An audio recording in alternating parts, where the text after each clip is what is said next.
We'd like to begin by acknowledging the traditional owners of the land on which this project is created, the Wurundjeri people of the Kulin Nation. We would also like to pay our respects to the elders, past, present, and emerging.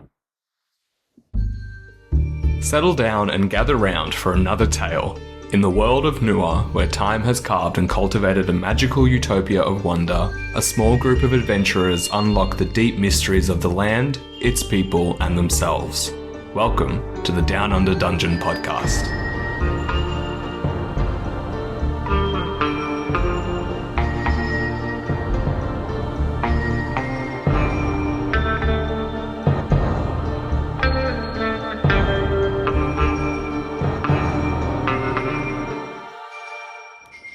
Well, Bran, we're off on an adventure again. Leaving the noise of the city is relaxing. Out here in the wilds of the Badlands, I can finally breathe without the stress that I shall upset someone. My shadow being out of control is still in my mind. I'm not sure why it occurred.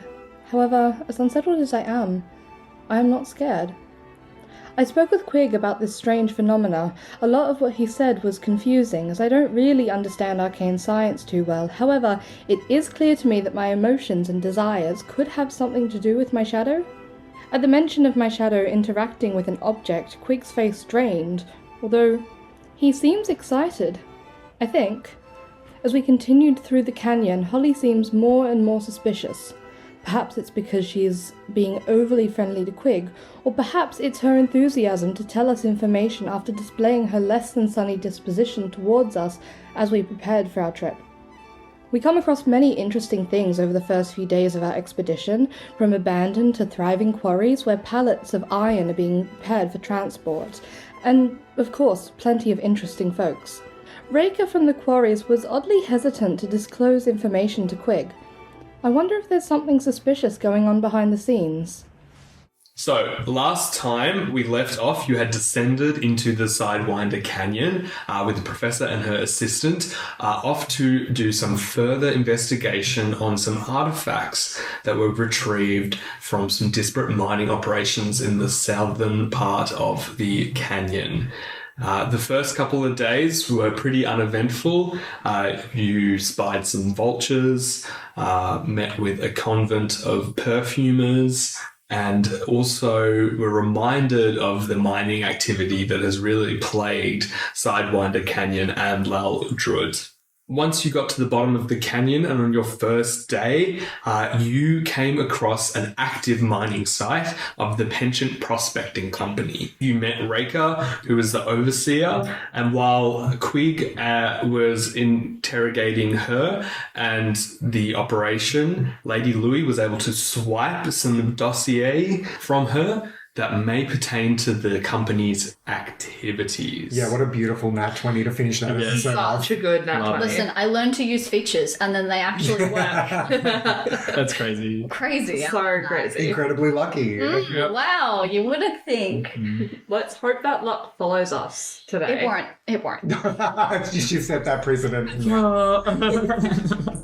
So as the confusion dies down, you see the overseer collects herself, the professor way too into the conversation to understand what was happening. Let me just roll for someone else.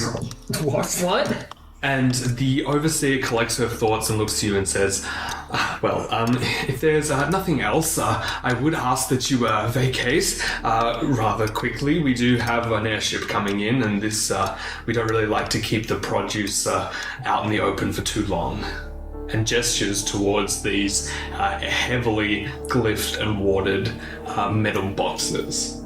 Louis, kind of looking around the situation, is just kind of curious and just asks, is that all europium or other materials? I don't mean to pry. I don't mean to cross company lines. I'm just curious. She's going to make a check on you, okay. Louis. You see, she says, well, technically no, that is europium ore. In its refined state, it is somewhat more stable. But yes, we don't have the operations of refining out here. Yes, she adds. But soon enough, we should be able to increase our operations here further. Congratulations, I guess. You see she rubs her forehead and said, yes, congratulations, but who's doing the hard work, I tell you? It's me. It's always me. Those damn high elves. And she mumbles and trembles off. Glancing at the workers stuck in their mechanical suits out in the heat. You're like, the miners, they're covered in dust like cakes. You see that mud is kind of collected around the outside of their eyes because they've clearly been watering from working in these conditions. It seems pretty bleak here. yeah. Before long, you start to hear the whir of arcane engines as a huge airship starts to appear over the lip of the canyon, and the overseer gestures you to leave the area for loading. What do you do? We don't exactly want to get squished by an airship, do we? All right, so we'll be on our way. It's very nice meeting you, Reika.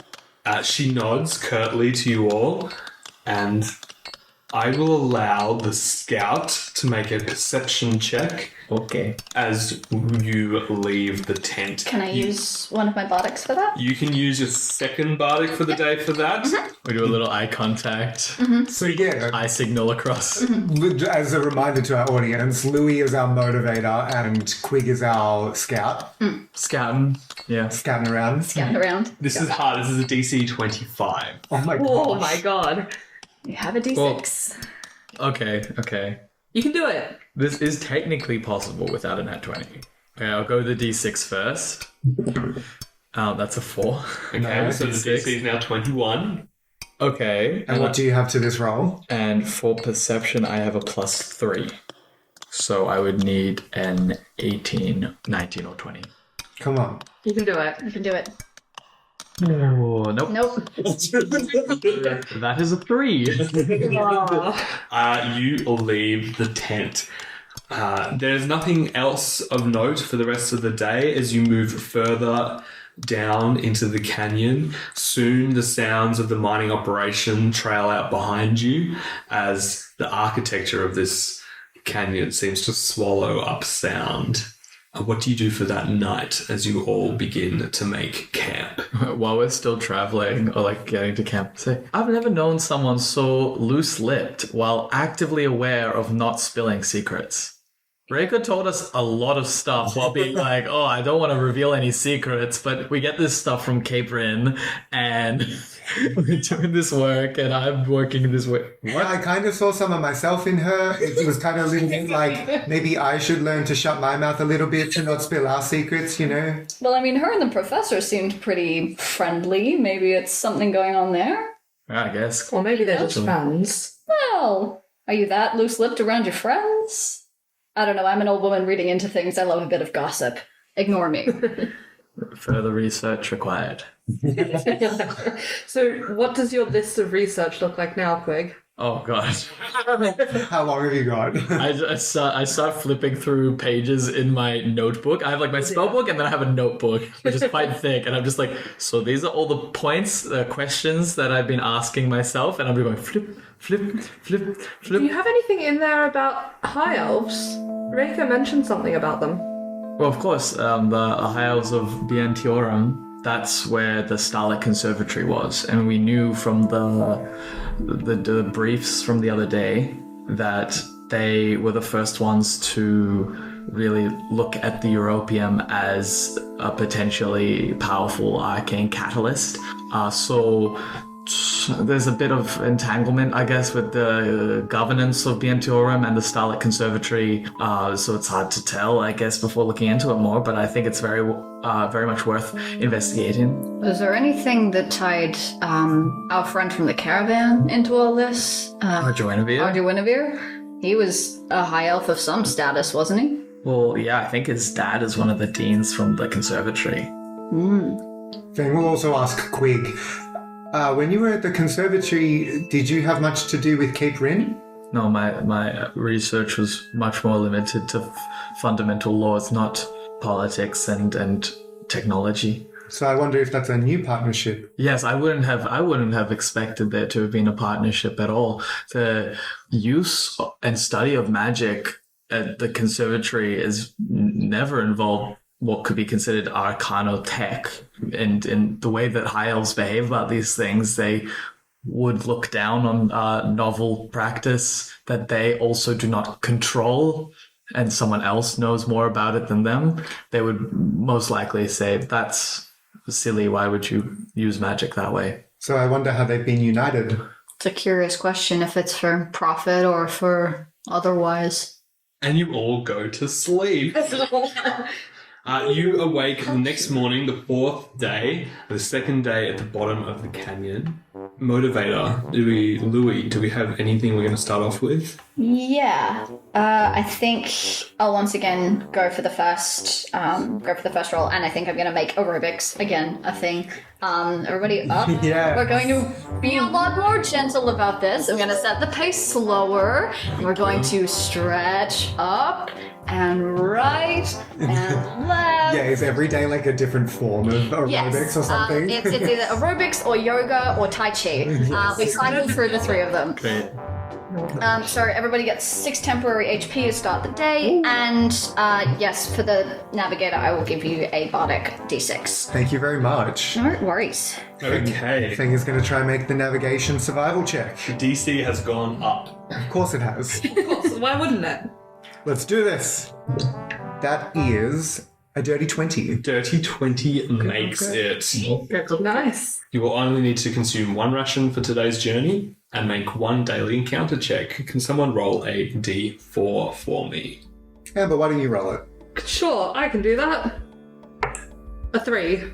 As you begin to hitch Cecilia to the cart and make your way through the morning, I'm going to need the scout to make a perception check for me. All right.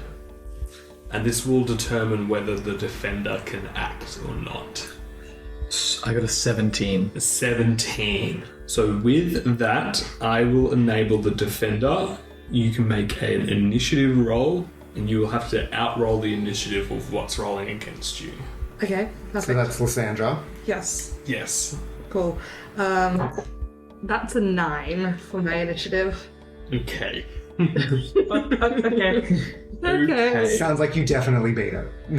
Yeah. I hope. Jinx. Qwig, you start to see as you're moving in through the morning light, there's some fog and cloud that's kind of just clinging on to the canyon as the light starts to pierce over the horizon.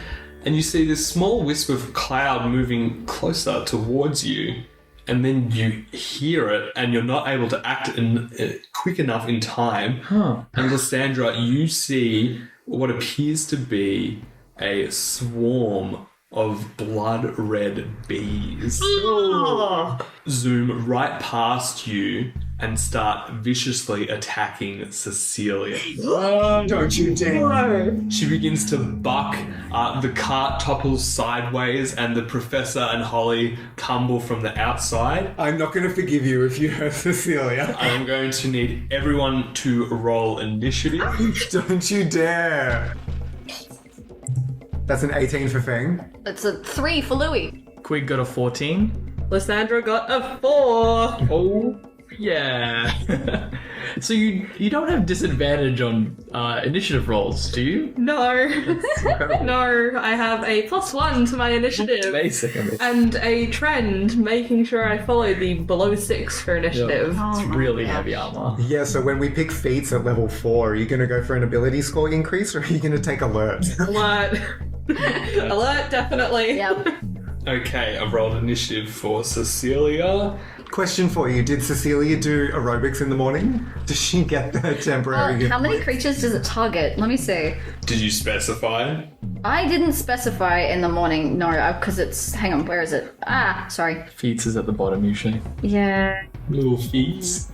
Little footsies. Little feetsies. You can spend 10 minutes inspiring your companions. Choose up to 6 allies, including yourself, that can see or hear and can understand you within 30 feet. So Cecilia couldn't have it. She can't. Could I have translated with speak with animals? If you had cast it and said you did. I said I specified last episode, that I was casting Speak with Animals every morning to give Cecilia a pep talk for the day. And the duration of Speak with Animals is 10 minutes, and the amount of time it takes to do motivational speech is 10 minutes. Makes sense that these things would sync up, Mr. DM. I will enable this shenanigans. Yay! If you roll a very good animal handling check, I'm going to say, in order to lead an animal with very low intelligence through aerobics enough to gain magical benefits from that, you need to at least hit a DC 15. When you put it that way. Is this Feng rolling? This is Feng rolling. Okay, I'm gonna roll right now. Please. That's a 10. I'm sad. Ooh. Okay, up first on initiative 23, that is the blood bee. Oh no. Yeah, I had a feeling that was coming. Going for they are a swarm, a pack animal, and so they're going for the weakest. They are going to make a bite attack, and you see when they swarm Cecilia, they're actually occupying the same space as Cecilia. Oh no. And they are going to use their bite attack on Cecilia. With a 19, that hits. Silvery bobs. Louis reaches out using her creation magic to bend time and space for an instant. I think like as I see this happening, I think Louis just kind of whips the bird pipes up off the necklace that she has them on and just blows like a really dissonant, awful note that like causes them to kind of be confused. Okay, they'll re-roll. That's a 17, so one higher. They have to take the lower roll. So 16 is still going to hit. So they... I'm going to use... I'll just explain how silvery bobs works really quickly. You magically distract the triggering creature and turn its momentary uncertainty into encouragement for another creature. The triggering creature must re-roll the d20 and use the lower roll. You can then choose a different creature you can see within range. The chosen creature has advantage on the next attack roll, ability check, or saving throw it makes within 1 minute. So I'm going to pass that advantage on to Lysandra. Fantastic, thank you. You see the silvery magic passes over the distressed Cecilia and illuminates Lysandra, but they are still going to hit. You are a cruel DM.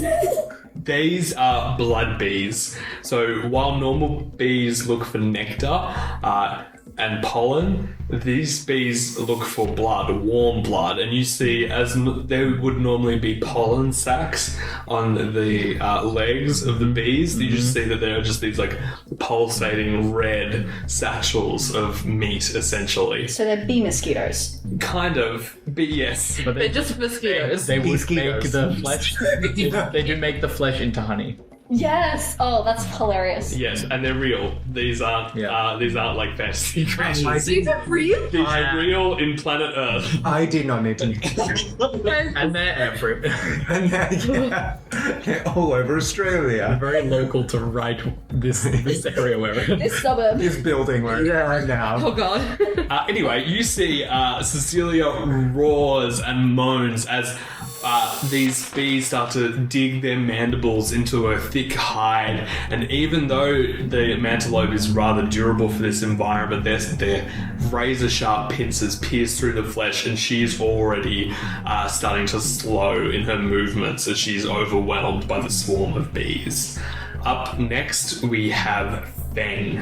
Okay, can I just get a gauge on this? You said before that the blood bees are occupying Cecilia's space. Does it look like if I was to hit the blood bees with a spell or an attack that it would also hit Cecilia? Yes.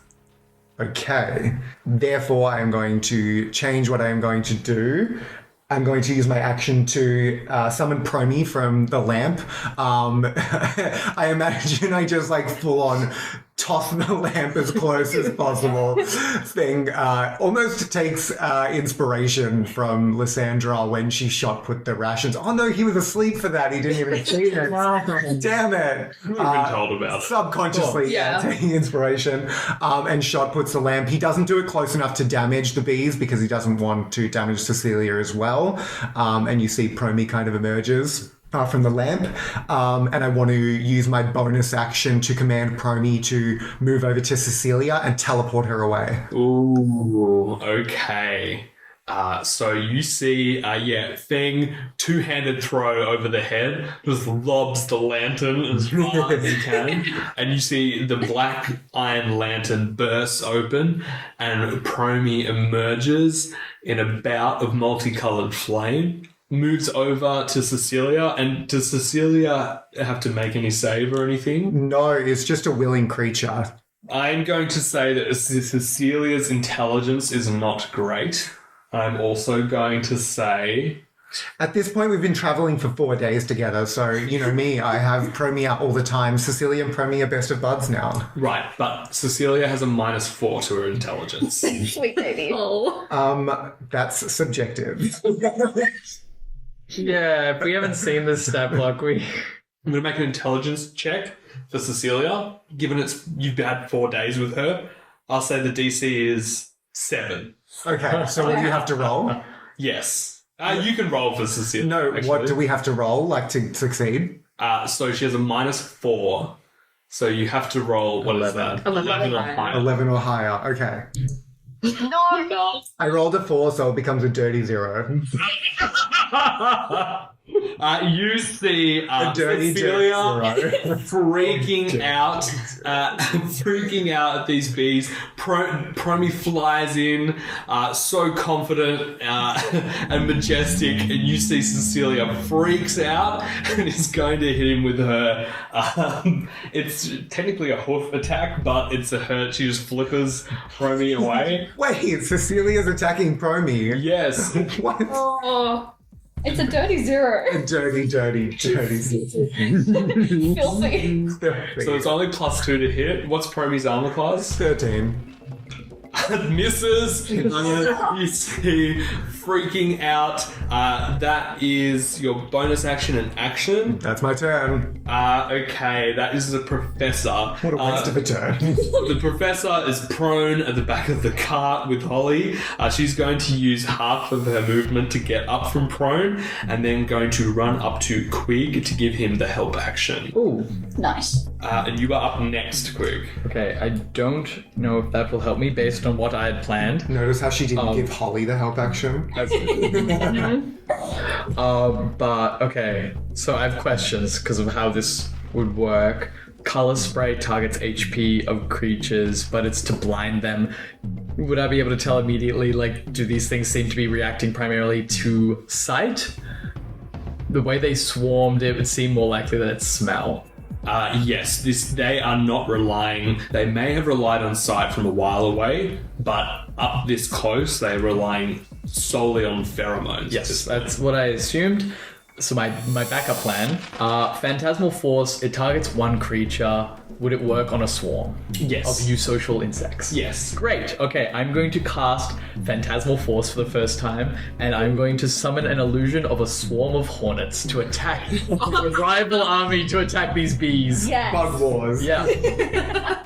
And Phantasmal Force is not purely visual. It replicates sound, temperature, and other stimuli as the image you're conjuring would. So what's the impact of the spell? So it's an area of effect. It can be a 10-foot cube, and Sorry, can you just read the whole spell? yeah, it's a long.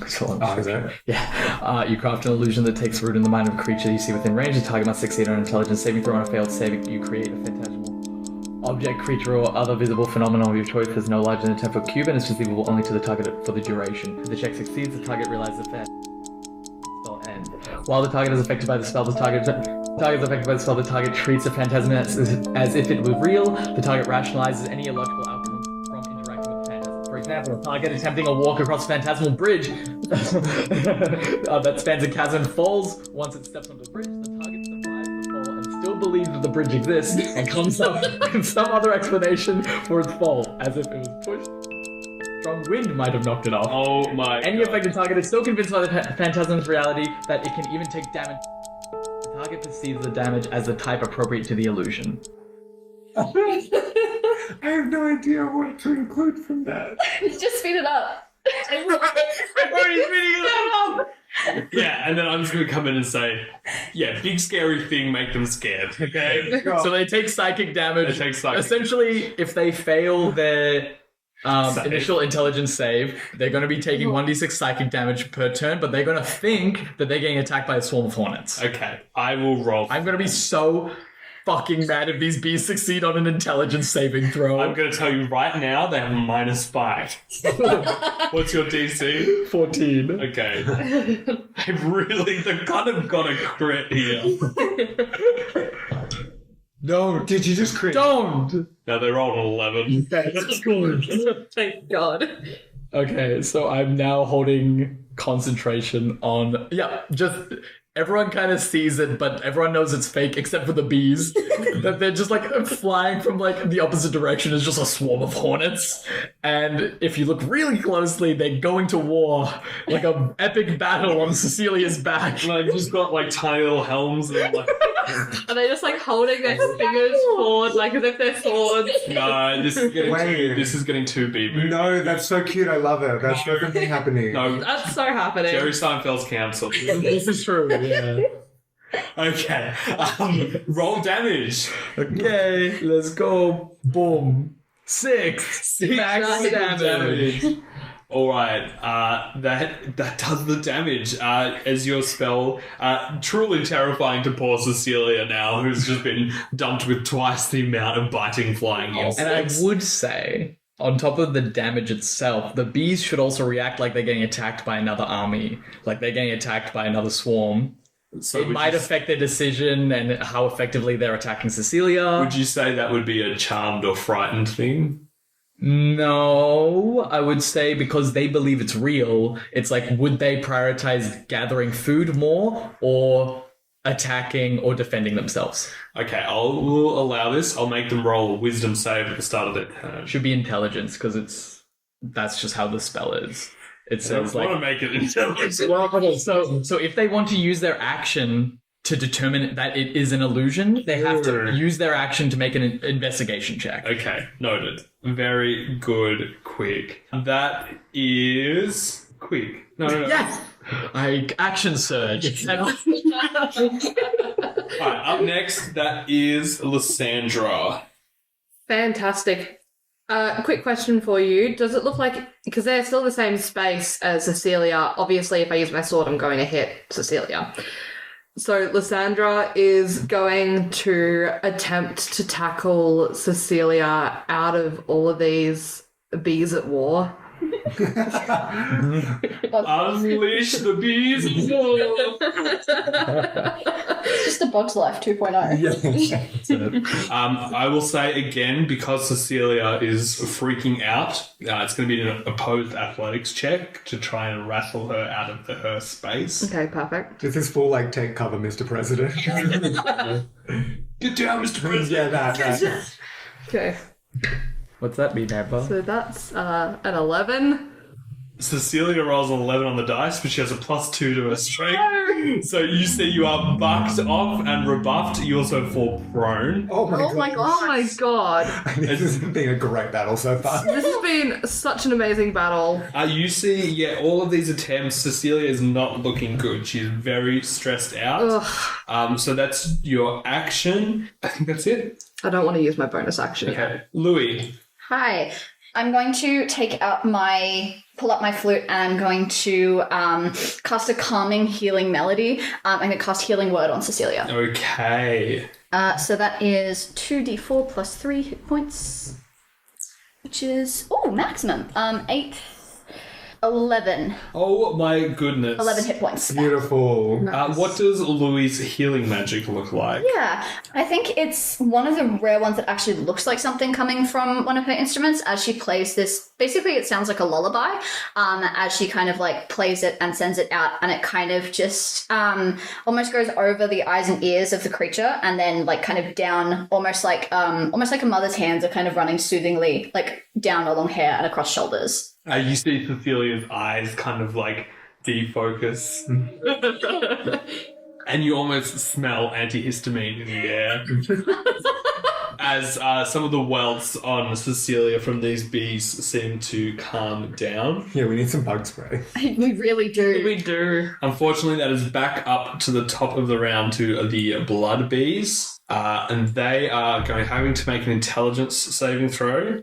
Investigation check if they want to learn that it's an illusion. Okay. But that's their action. Yeah. Yep. So they'll do that because they're getting attacked by, what is it, wasps? Yeah, natural predators of bees. Okay. Hornets, yeah. So they were -5. So what's the DC? Same as your casting DC, 14. So, yeah. Nope, they failed to ascertain. They're not able to attack Cecilia this round. Feng, it is your turn.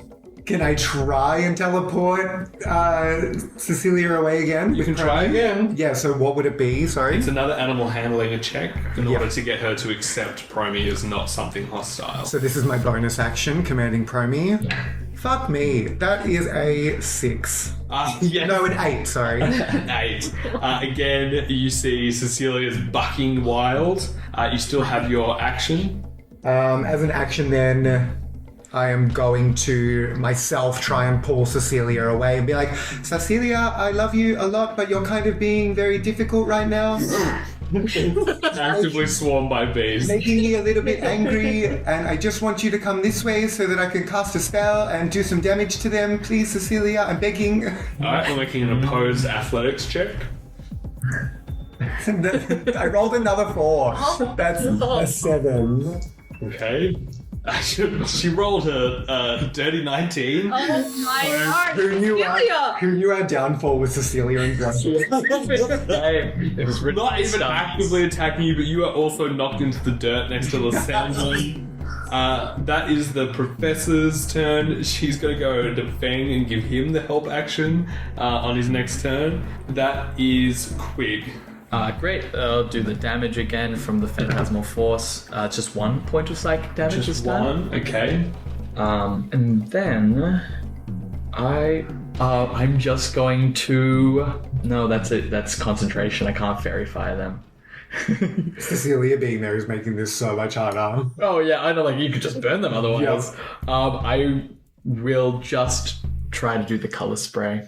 You know what? Actually, that's very... Is that concentration cost? Nope. No, Sweet. notably not on my list. It's one of the few non-concentration spells I have. I'm going to cast it at 2nd level. Okay. Okay, so I'm rolling 8 d10. Beautiful. So this is hitting the blood bees, Cecilia, and Promi. Is it hitting Is us Promi where on the ground? Is Promi... Yeah, Promi's on always there. there. Okay. I don't know how buff these bees are. Yeah. 39 HP. 39, and so it works similar to the sleep spell where it starts with the lowest amount of HP. Yeah. So it was 39.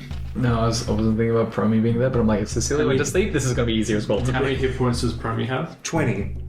You guys see. What does Qwig's color spray look like? I did do it on the zombies in the previous combat.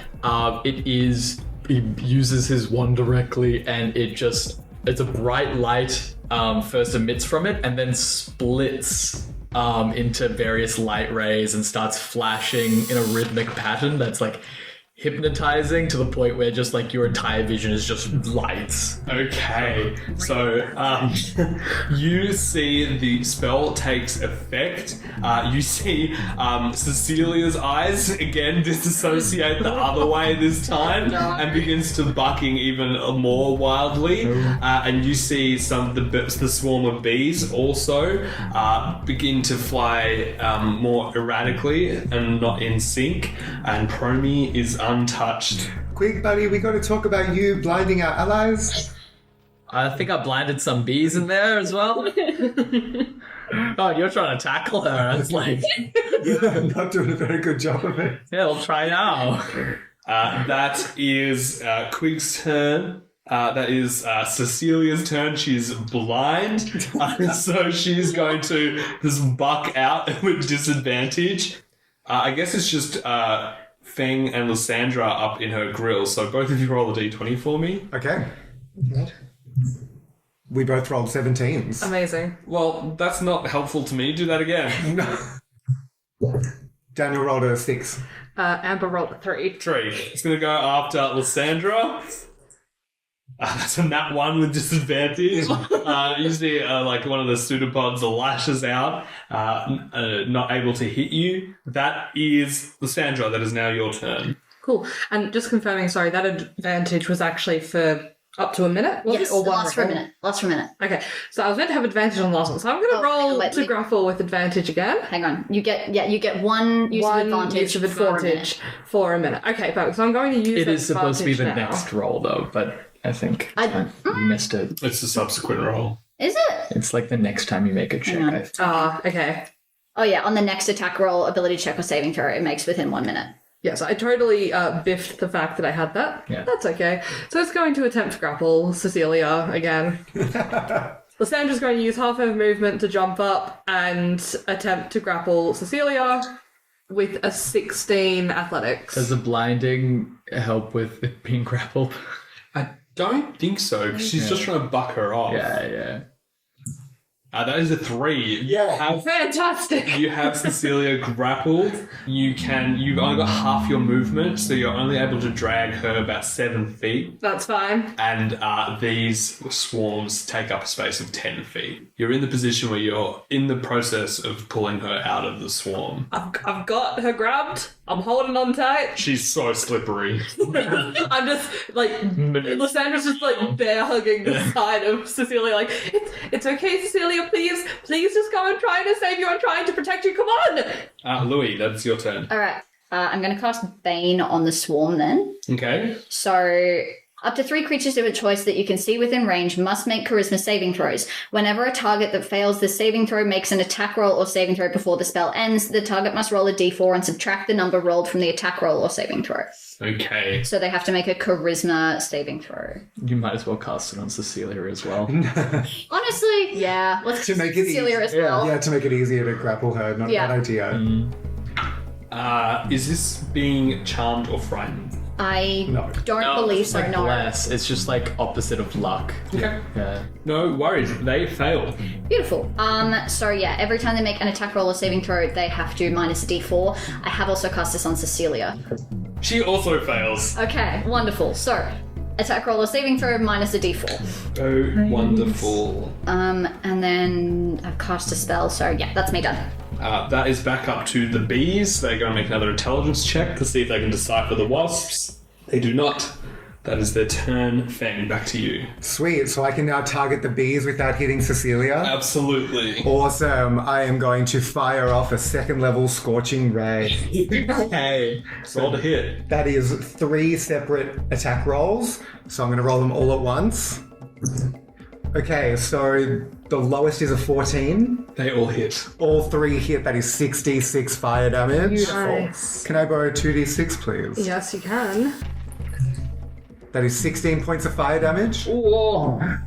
As you see, Feng finally gets a moment of relief, seeing that Cecilia has been moved out of the way, and he goes, "Oh, finally, I can fire off this spell I've been wanting to try. So I'm just going to try and use the magic. I don't know if I'm killing the phoenix or myself or the world, but we'll just see what happens." And he fires off. He spins the staff in his hands, and you see, instead of collecting the fire this time, it fires off in 3 different directions and zooms in on the swarm of blood bees, and all 3 of the scorching rays hit.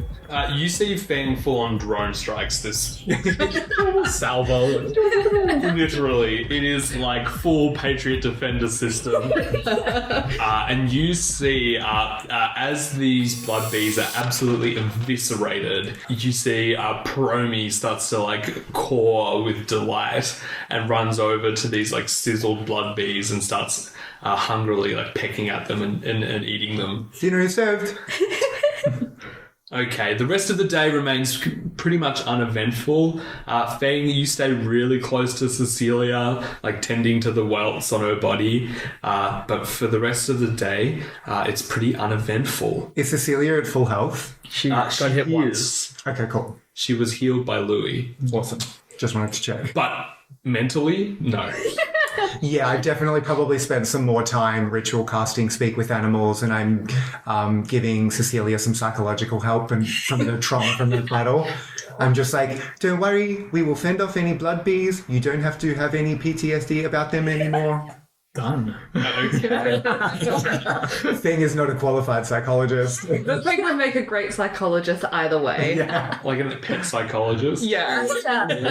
Okay, at the end of the day, what are we doing? Louis is going to pull up pages that she took from the desk of the mining superintendent, Raker, and wants to kind of have a look at those. Yeah, good idea. I think actually first off share with the group that she got them and be like, don't know if you guys are too interested in this, but I managed to pinch some documents off the desk of the mining person. We might be able to find some stuff out about what they're doing. I don't know. Let's see what we find out. Make an investigation check for me, Louis. Okay. Does anybody have proficiency in investigation and want to help me? I can. Oh, of course I would. Qwig would definitely. Oh, yeah, let's look at this. That's a 17. 17. What specifically are you investigating for?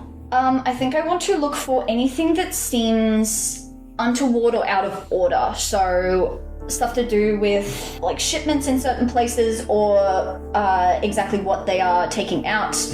Things that aren't kind of on the usual things you'd expect. First document you pick up is a ledger that's got to do with inputs and outputs. Most of the input costs for the Penchant Prospecting Company is labour. That is pretty much the only thing they expend.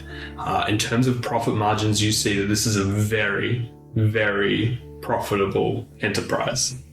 In terms of where this shipment is going, 85 to 90% of it is going to the Cape Rin dockyards. Right. There is another small percentage that goes to Bientiorum, but the majority of it is going south. In terms of the trade routes they take, they are deliberately taking the more perilous route, which is out into the sea, the Shivering Sea, rather than the land routes. With that investigation check, you seem to surmise that the reason for that is likely because they were bypassing any influence from Feldspar into the movement of Europium through their territory. So it appears to be somewhat of a smuggling operation at this point that is being allowed by the Jarl of Lalaldrud, Okay. your former pupil. Yes. Well, at least they're inventive in how they get around things. There's a lot of stuff being moved here at very little cost. So that's something we know at least. They're going by the seas. I don't know if it's useful, but we have it. For sure. That's various port cities. Thoughts? Can I just confirm, sorry, you said that Jarl Scruff was in on it? Well, Jarl Scruff has let the Pension Prospecting Company work out of Lalaldrud, yeah, giving them access to the land. Feng will probably turn around and say, so Scruff was okay with them doing this, but now he wants us to stop them? Well, I think it's more of a thing of they're operating in an area without jurisdiction in terms of once it's removed from here, because he's basically given them the land access rights, but doesn't really have much control over what they do once it's out of the ground. So I think he's just kind of looking into specifically where it's going and how, and if it's dirty. Seems like he caused this mess that he doesn't have the balls to clean up. Potentially, but running a city is a very big job. Yeah, but it's also like, clearly just wants a bigger slice of the pie. I think it sounds like he's just upset that he's not getting as much of it as he wants. Agreed. Do you agree? I think Louis it's that weird kind of juxtaposition of she's known this kid a long time, but also he's a very different person to when she last met him. And it's a very big job that he's doing, so I don't think she is fully settled on the exact morality of it, because she's not exactly gone through hugely legal things herself in setting stuff up in previous years. So I think if anything, she kind of maybe feels a little bit responsible for him, like being able to go behind back doors and knowing how to do this stuff. And with that, we move to our 5th day of your expedition. Ooh. Oh my gosh. The sun rises. You are well and truly in the middle of the canyon now. Louis, any motivation before we take off? Yeah, as it's getting like hotter and rougher and we're getting into less occupied territory, I think I'm still, number one, aerobics, stretch. Everybody get moving. And it's like a little jazzier this time, so she's actually kind of like making you do a couple little high kicks and like dance around a little. Does Cecilia join in? Yeah, I feel like Feng does the occupational therapy thing, like just like doing gentle movements and helping Cecilia. Yeah. So yeah, it's literally jazzercise this morning. No. So everyone gets 6 temporary HP. I keep saying this because it resets every short rest, so long rest counts. It basically goes away and I redo it. Yeah.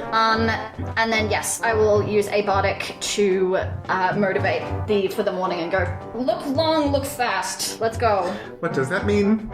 I don't know. I'm just saying words. Okay, I will look long and fast. That's a nat 20. My goodness. Which means that has to mean something. Yeah? It worked. The jazz. I'm doing it. I will say that is a total of a 31 survival. Oh my god. So DM, what you got for us? We travel 6 days in the span of one. I will say with a nat 20, Feng, you are starting to become more acclimatized to this climate and traveling through this terrain. And with a nat 20, I will say after yesterday, I'd say you're super hyper vigilant around Cecilia and making sure you're not to get snuck up on again. Yes. And with your prying eyes and looking at how water is seeping into the canyon and the way in which it tears away in certain cracks in the side of the wall, eventually you come across what you appear to be a shortcut that dips between a natural bend in the canyon and would shave a long time off your travel.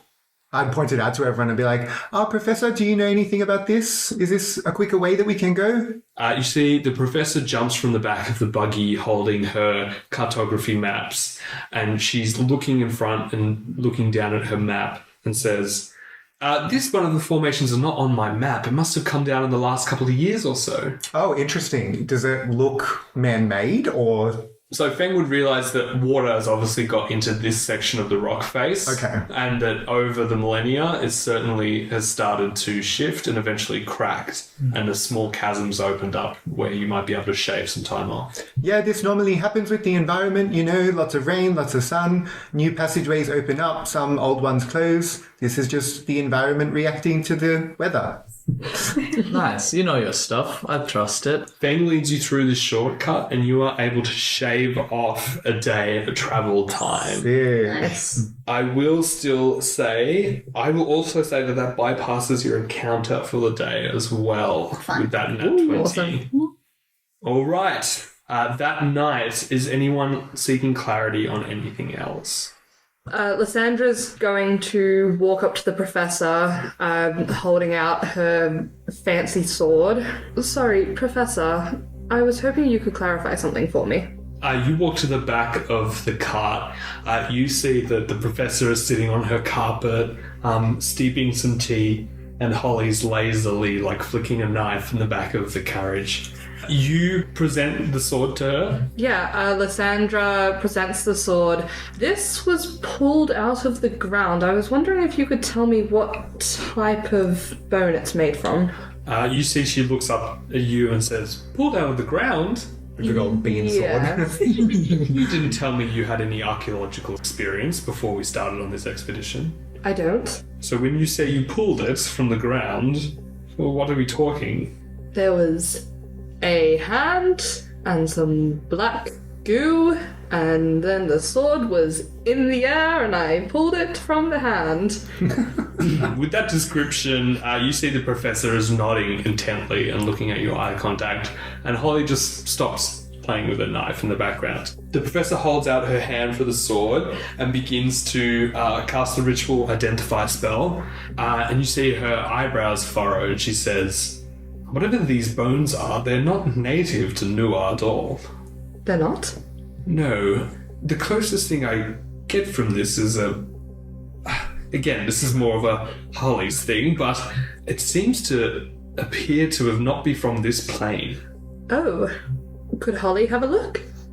You see, before you even finish the sentence, Holly's already jumped out of the carriage and strides confidently up. Oh no. She holds out her hand expectingly, takes the sword, and then looks at you, Lysandra, and back at the sword.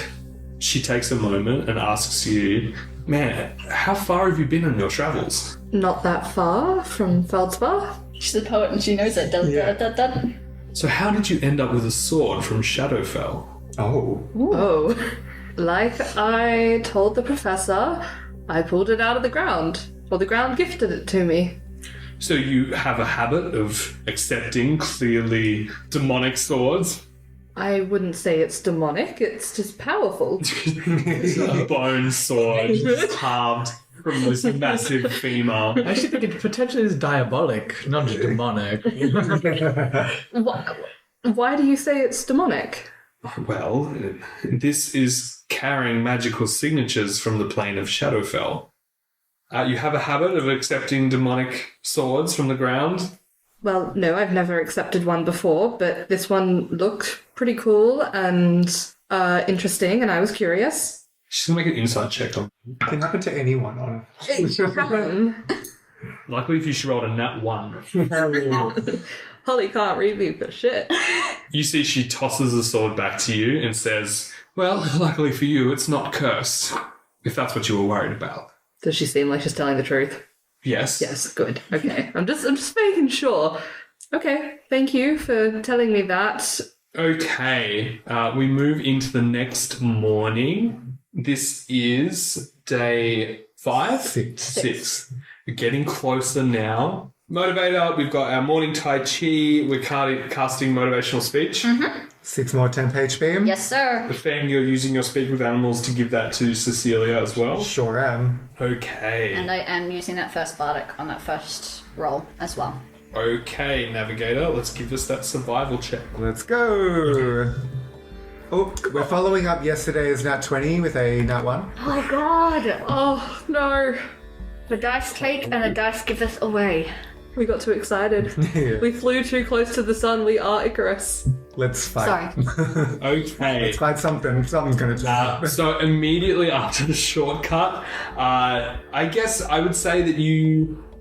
Feng is a little bit too self-assured of himself and maybe thought that the shortcut brought you further than it actually had. And so you take off a little bit later in the day and realise that the gains were not actually as meaningful as you first intended. Whoops. You blow through 3 times the amount of rations for today. So totaling 3 rations. As Feng struggles to re-find the creek bed. You know, you have some good days and you have some bad days. I'm kind of trending downward now. I'm at a loss. So hopefully I can improve that for tomorrow. Hopefully we make it to tomorrow. We will need an encounter check. I'll roll that one. 4. Okay. Our scout, Qwig, can I get a perception check from you? I think I'm going to use the second bardic on that one as well. Okay. Alright. 10? 10. As the heat of the day begins to lose its sting and the shadows begin to lengthen, golden hour besets the canyon, and as you are slowly picking your way through the boulders, you hear a shout off in the distance, like someone's calling you. What do you do? There's someone calling me, like they're calling out towards us? Not sure. Someone's calling to something. Does it sound like they're needing help? It's too far away to ascertain, but as you get closer, it does start to be someone protesting. So there's a voice in the distance. Do we want to investigate that, or...? Does the voice sound familiar? It doesn't sound familiar, but it does sound like it's being shouted to you. Are we going the way of the voice? Correct. Yeah. Okay. So do we keep approaching, or... I guess we have to. May as well. May as well. Eventually you continue until you can start to hear the ramblings of what you eventually come to discover is a fox terrier knoll. Perched on one of the high boulders as you turn the corner, this landscape artist bares its teeth at you and says, "Oh no, that's fine. Just continue for the last hour and a half in ruining me composition. You know how hard it is to get out here at the right time of day? Do ya? Say something." What? Who are you screaming at? "Oh, you big fairy bastard. I was working on this foreground for weeks, and now your big bobbin head has been trouncing through it, and I haven't been able to concentrate at all. What, so you can't take a small break? You see, he growls and his heckles stand up, and he says, "The art must be seized and captured in the moment. You cannot let it just wander past you now, can you?" No, I totally agree. It is quite a beautiful landscape, so I don't blame you for wanting to paint it. Well, maybe just, can we not stand there? Move, move, move! And ushers you to move past him, and you see now, standing behind this fox terrier knoll, a huge canvas being painted of the canyon here. Just as we're passing, moving past, I think Louis, an artist in a different capacity, but can recognize talent when she sees it, kind of steps up and says, just as moving past, "That's really impressive. That's gorgeous, attention to detail, and it looks almost photorealistic." You see, reluctantly, you know when a dog's still mad but its tail starts wagging? Mm-hmm. Very much that. As you see, Robert turns to you and says, "Why, thank you. Why, are you an artist yourself?" I'm of the musical variety. Is that so? You don't have any? And you see he starts going nuts on Louis, sniffing her. He's going to make an investigation check. All right. Do you have anything on your person that could be used as a dye or a pigment for paint? Oh, 100%. Yeah, Louis is entirely scarves and jewelry and... I mean in your inventory. Oh, in my inventory. Right. And you see after Robert begins sniffing Louis, he starts sniffing out the rest of you guys for potential components to make paint. I have ink. I have candles. Ooh, Feng saw people making things at the Druid Circle in Lala Druid, right? Mm-hmm. Was that pigments of paint? Yeah. Yeah, could he try and offer some help? I know that some people in my Druid Circle sometimes use fire to make some paints. Maybe I can help.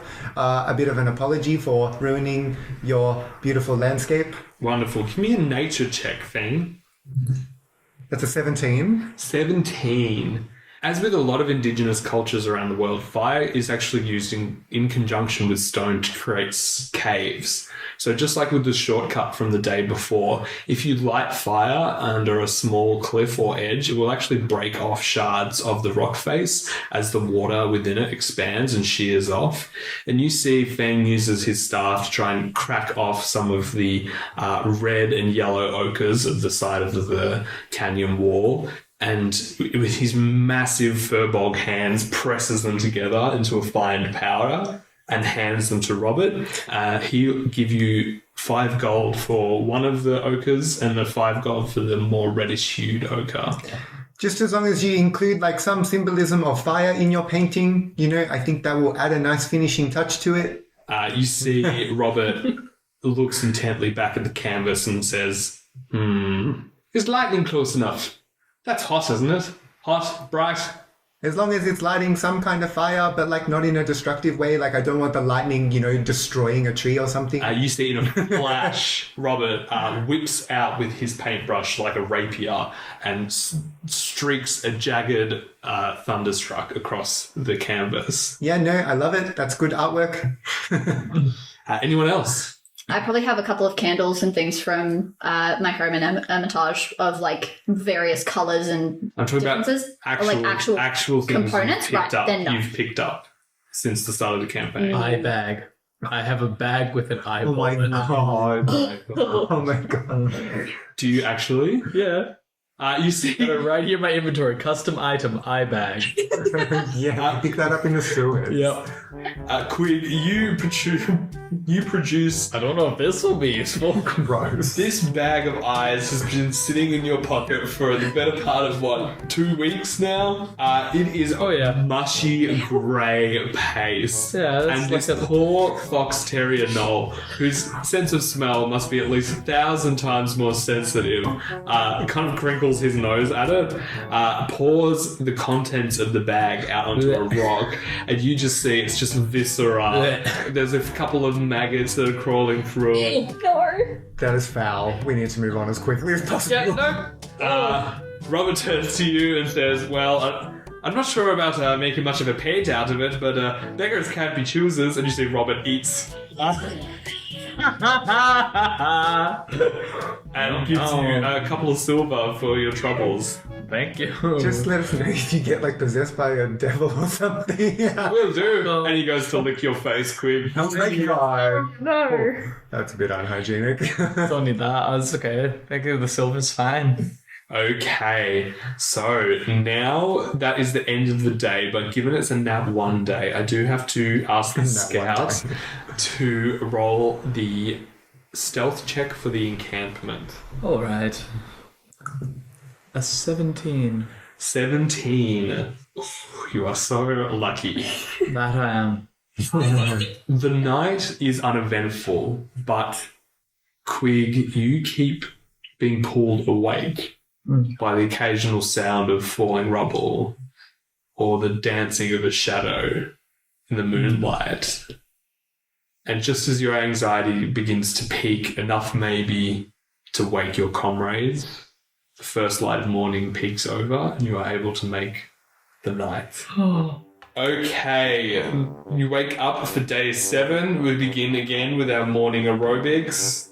This might be... Wait, what's the... Not Tai Chi? Tai Chi? Qigong. We did Tai Chi yesterday. Oh, we did Tai Chi yesterday? Yeah. Sorry, my bad. My bad. I think this morning's yoga. Yoga? Or can I make like a hot yoga studio for Yes. Absolutely. You can take the time. Find some rocks and just heat them up. Promi spends time making it's really hot in there. No, yeah, you see Feng puts Promi on a couple of rocks like a nest to heat up, and then removes him like a cloche, and there's just steaming rocks underneath him. Yeah, does one create water for the day in the morning? Yeah. Beautiful, nice big yoga stretches, and a bardic on the first check. Let's do it. The DC's now at the highest. Ooh. Okay. That is a 21 Nice. Oh my gosh. With the D6, with the D6. that just passed. Yeah, so this is our 7th day of traveling overall now. Halfway there. After 5 days traveling at the bottom of the Sidewinder Canyon, your path begins to narrow, with multiple lesser canyons fanning out in different directions.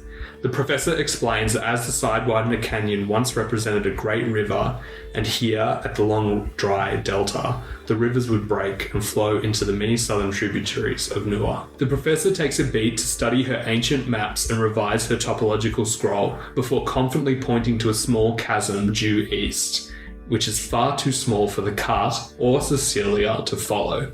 What do you do? Wait, didn't you say we needed to bring Cecilia? Now we need to leave her behind? Yes. What the heck? Yes, says the professor, and she looks up. I knew that it was in this region, and Cecilia has got us this far, but I did not expect it to be quite such a snug fit. We should be able to carry most of the rations remaining, but I'm not sure what to do with Cecilia here. Qwig, give me a history check, please. Alright. 14. 14. You are scrambling your mind in this moment to try and come up with some kind of academic solution here. And while you're doing the mathematics on if you could potentially minimize Cecilia's stature in any way, the flapping of her wings, quote unquote, and you kind of remember the book on bird husbandry that you found back in the burrowers. I remember. I have that book. I don't know what I remember from it, but I do have that book. Do you maybe want to give it to someone? Hey, Feng. Yeah, what's going on? I don't know if this is going to help at all, but I have this whole book about, birds, looking after birds, and, I know she's not a bird, but she does have kind of, wings, and it could help with, I don't know, how we convince her to, fold in a bit and maybe get her into the thing. That's so right, but I do have a wildfire spirit that's a bird kind of adjacent thing. That's crazy. Did you forget about Promi? How dare you? I've had this book since before we met Promi. I forgot about it. I have a lot of books in here. Look. You do have an awful lot of books in there. I think you need to return them to the library. My one like I'm wearing like a crossbody like satchel bag, like one trap muscle in his shoulder is like really big, really uneven, just really strong from holding this bag up. You must have a really big library, Bill. Oh well, I guess I kind of stole this one. So it was in the Burrows thing, but they weren't using that area. It was like this death god. Oh, and then there was there were the birds at the top. I don't think it was their book. As he's trailing, as he's trailing off, what does Feng find in this You book? can give me an investigation check if Qwig wants to give you the help action. Heck yeah. Yes, please. That's a nat 20. Yes. Hey yo. Feng, there's a lot of this book that does not help you, but one thing that does stick out to you is that both pigeons and mantelopes are flock creatures. They like to live in a flock together, and the conditions in which you remember them back on the mantelope farm reminds you kind of like a coop of mantelopes. So with that nat 20 and your wisdom score, I will say that perhaps if you were to just let Cecilia go, she would kind of homing pigeon her way back to the mantelope farm. Wait, I'm going to cry. Oh no. Cecilia's farewell. Feng just like starts flipping through the book and crying to himself, and he's like, No, it's knowledge is like really sad sometimes. is it? I think it's time we let Cecilia go. The book's telling you to do that. Apparently. I'm trying to like read. You're holding it like the book. When you just Upside hold it, no. When you just hold the book normally, it's like above my head. So I'm like climbing you almost to be like, what are you reading? And He flashes a part of the page to Qwig, and he's like, yeah, see here it says, let Cecilia go, and then No. he takes the book back. Sorry. I'm like, I can't say that. Yeah, no, It like- surely doesn't say Read that. right here, let Cecilia go, and then he snaps the book back. All right.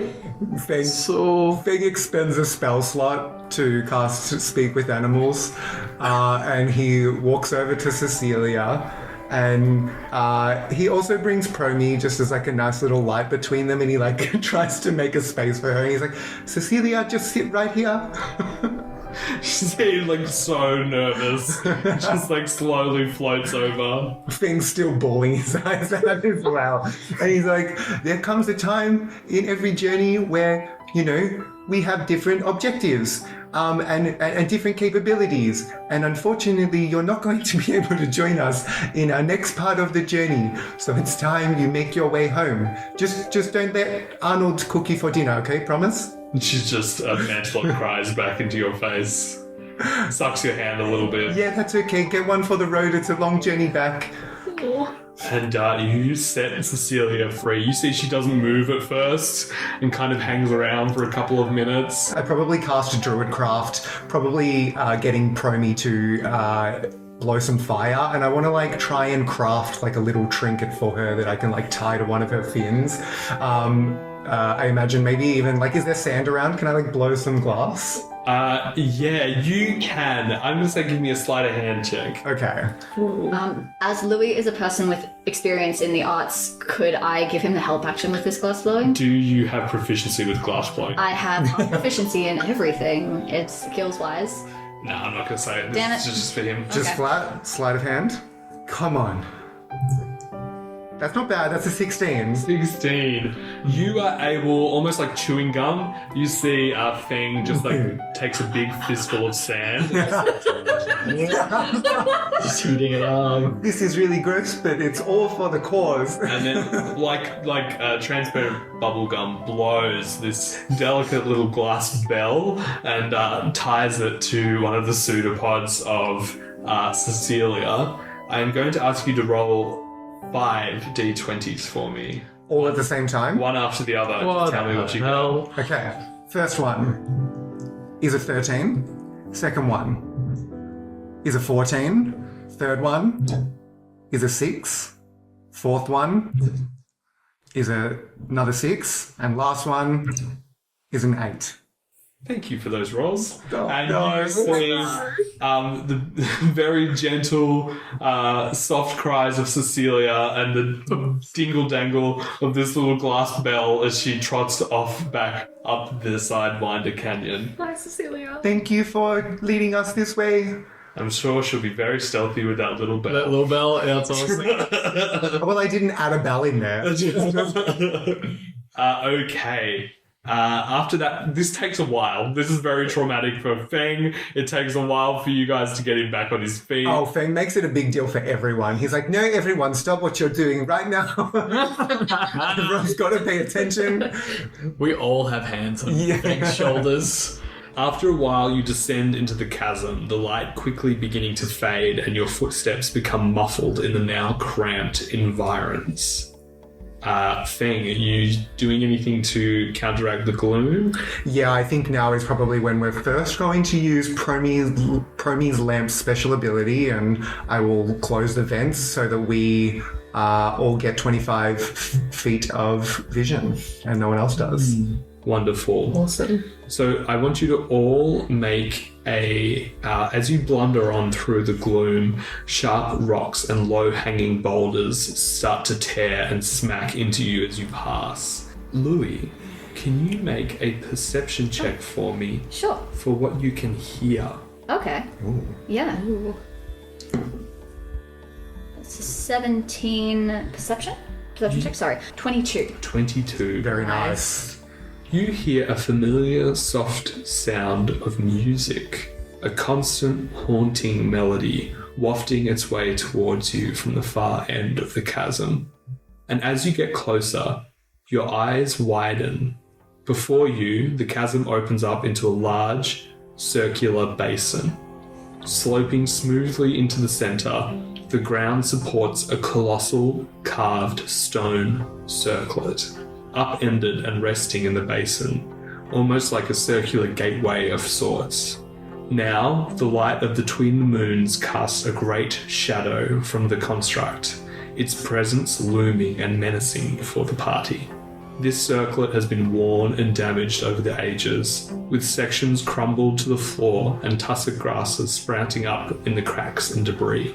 All around the base of the gate, small openings are discovered to be the cause of the chasm melody, venerating the place as hallowed with their dulcet and eerie offerings. On the other side of the monument, a large opening into a tunnel can be seen, albeit obstructed by debris and sand. And that is what you see. Would I recognize the melody at all?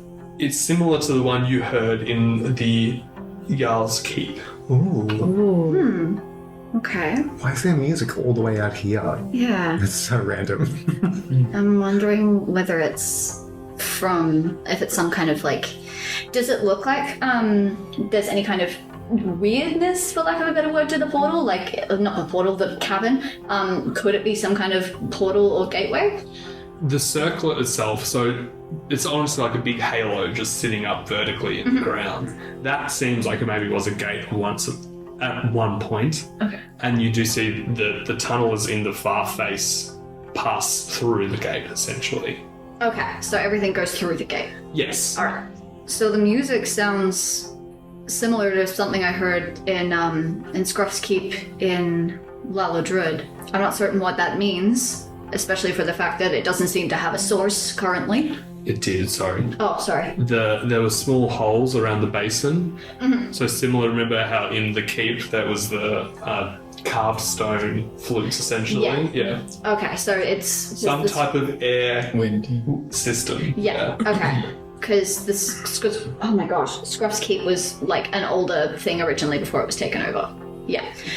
Because the buildings within Laladrud, I think we've seen with the Borrower's Keep as well, were older than what they are currently used for. It seems like it might be something related to everything before all this. I don't know how ancient, but old.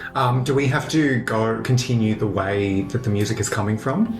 The music is coming from this area. Right. Yeah, so I think Louis goes and points out all the little vents that she can see. It's it seems like some kind of air system that goes through some kind of pipes, creating a similar effect to a flute. And I think Louis takes out her flute and attempts to emulate what it sounds like to kind of demonstrate how it could work.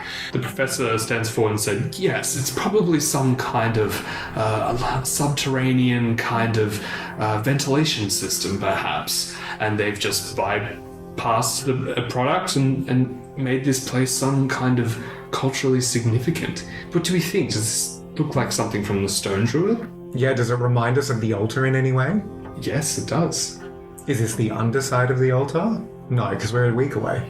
You can't tell for sure, but it is definitely similar. And we know, with the similarities between these places and the artifacts, bits and pieces we've found, there seems to have been one connected, at least ancient civilization in this area that predates all known research civilizations to date. Yeah, is there any inscriptions or... Professor nods to the tunnel that's covered up with debris and says, well, if I was any anthropologist, I would say any questions would probably be through there. Any answers would probably be through there. Well, good thing you are an anthropologist. Yeah. I start walking. Wonderful. You move to the other side of the monument where the larger opening to the tunnel was. She begins clearing away the rubble. Do you help her? Oh, I cry. Yeah. Would start helping. Oh, yeah, remove go the quick. rubble. Everyone make a strength check for me. Feng will also help, obviously. 14 for Feng. 19 for Lysandra. I got an 18 minus 1 is a 17. Oh my gosh. I'm so strong. I got a 2 plus 1 is a 3. Louis does a great job supervising as it kicks the occasional stone. Scout, can I get one last perception check, please? All right. That's a 12. Qwig, you're getting stuck into it. Doing this for knowledge. I'm like, ooh, lifting. You do. Your neck's still a little bit sore, so you're not lifting as much as Feng and Lysandra, which also makes sense for your stature, but you're really getting into it. And after a while, you hear a pop and a crack, and you're worried that Oh, my neck. I'm feeling my neck. And what you don't notice is that there is a light materializing behind you in the moon gate. All of a sudden, the twin lights of the moon congregate together as Nua and Phil reach their zenith. Materializing from the moon gate, channeling its energy, you see chunks of ore and great stones begin to materialize within the gate itself. Precious ores, rare minerals, before it resembles into a form of a massive spiritual guardian carrying a hulking halberd of crude black iron that glows ominously in the light of the moons. The professor stifles a gasp and scurries for cover, and that is where we will end our session. Ruh-roh.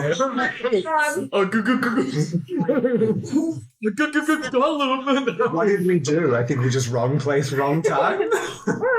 Yeah, it's like these people are like, I know we built that whole thing downstairs, but if we just don't go in when the moons reach their zenith. Yeah, of course. We should. Every time. Like, we didn't know it would happen, but we built the instrument, and then the moons reach their zenith, and then a fucking rock monster appears, and we just like, we just stay out of it, and that happens. If the Circle Stone didn't say anything, yeah, Lysandra would definitely want that halberd. It's so cool. I want it. Done. Done. Okay, do we have a selfless plug for this week? I have one. Go for it. So a friend of mine is making a game that is getting, it's close to its finishment of development. It's called HexaQuest. You can find it on Instagram at Play HexaQuest. Sorry, a TTRPG? Like, No, it's game? it's termed by them as a magical dice builder RPG. So you play as a little dice that has different spells for each of its numbers. So you kind of roll around solving puzzles and casting spells, and it's very, very cool, and I highly recommend everybody go and check it out. So what was the name of the page again? On Instagram at Play HexaQuest. That's PlayHexaQuest. And as always, don't forget to follow us on Instagram at Down Under Dungeon Podcast. Like, comment, and tag us in any of your fan art. Also, don't forget to chuck us a 5-star rating on both Apple Podcasts and Spotify, and we will see you next week. See you there. Bye-bye. Bye.